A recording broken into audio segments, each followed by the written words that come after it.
Well, the Russian refiners went in and got into bed with big oil in India. Putin gives Modi a discount on the crude. They refine it and they ship it to Europe, Africa, and Asia at a big premium. And they make a ton of money. Now, what's wrong with that picture? Well, it fuels the Russian war machine. India is nothing but a laundromat for the Kremlin. It kills Ukrainians, and what do we have to do as taxpayers? We got to send them more money so Ukraine can defend themselves. And on top of that, by the way, the 25% of the 50% is because India is the Maharaja of tariffs.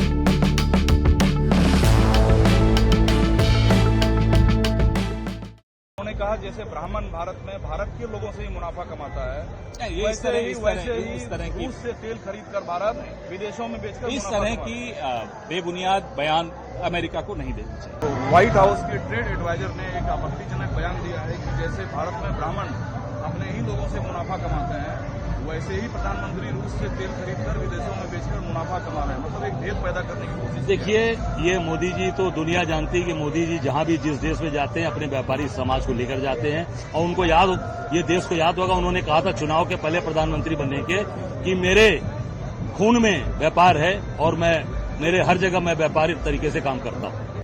Is that all of Trump's trumpeters, have they run out of reasonable and rational things to say?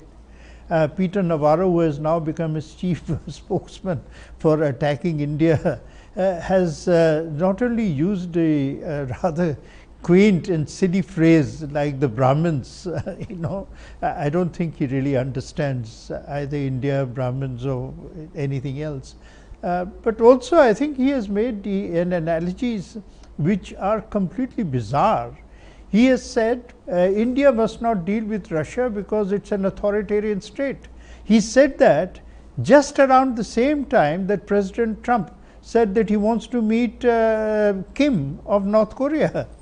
I mean, the second, he said India should not talk to China now because China occupied Aksai Chin. By that measure, America should not be talking to Israel because Israel still occupies the territories it took in 1967. And in fact, if you go back into earlier American history, maybe they should break off relations with Mexico, because they took annexed California from Mexico. And Russians still have a problem about Alaska. So I think these bizarre arguments are becoming very, very counterproductive and diminishing the stature of America, and I think President Trump will have to recognize that he has weakened America.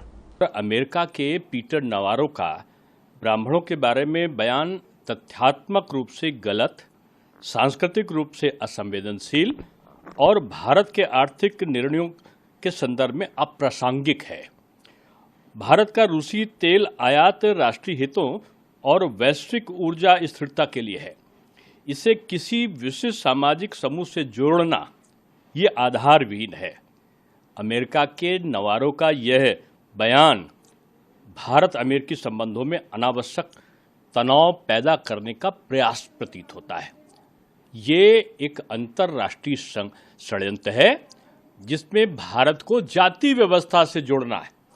एक भी company का वो नाम बतावें जहां ब्राह्मण को या ब्राह्मण उद्योगपति को ये तेल निर्यात से लाभ मिल रहा हो, या एक भी चीज दिखाएं जहां तेल निर्यात के संदर्भ में भारत में जो जाति आरक्षण की व्यवस्था वहां पर की गई हो।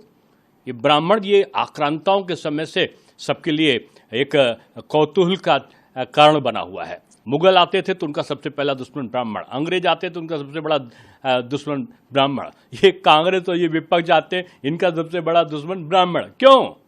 क्योंकि ब्राह्मण इस सामाजिक ताना बाना को जो बिखरा हुआ होता है भारत में या भारतीय सांस्कृतिक परंपराओं में, उसको एक करने का काम करता है। शादी विवाह भी होता है, कहेगा एक नेक तेली का, एक नेक नाई का, एक नेक माली का, एक जो पालकी उठाएंगे वो केवट निषाद उठाएंगे, भोजन आएगा तो पंसारी के यहाँ से आएगा, यानी सारे समाज को जोड़कर जो काम करता है वो ब्राह्मण है। ब्राह्मण जाति नहीं, एक श्रेष्ठ जीवन जीने का, एक निर्वाह करने का ये एक प्रचलित कार्य है। ये श्रेष्ठ जीवन जीने का जो प्रवाह है उसे ब्राह्मण कहते हैं।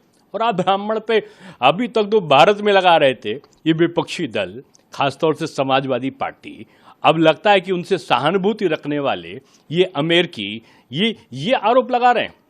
अमेरिका को अपने वहाँ जो काले जो हमारे नागरिक वहाँ के हैं उनके और जो गोरे का मतभेद है वो देखें, और वो अपने वहाँ की जो जाति परंपरा के कारण जो उनका संघर्ष होता है ना, उसकी चिंता करें, भारत की चिंता ना करें। भारत विभिन्नताओं में एकता वाला देश है।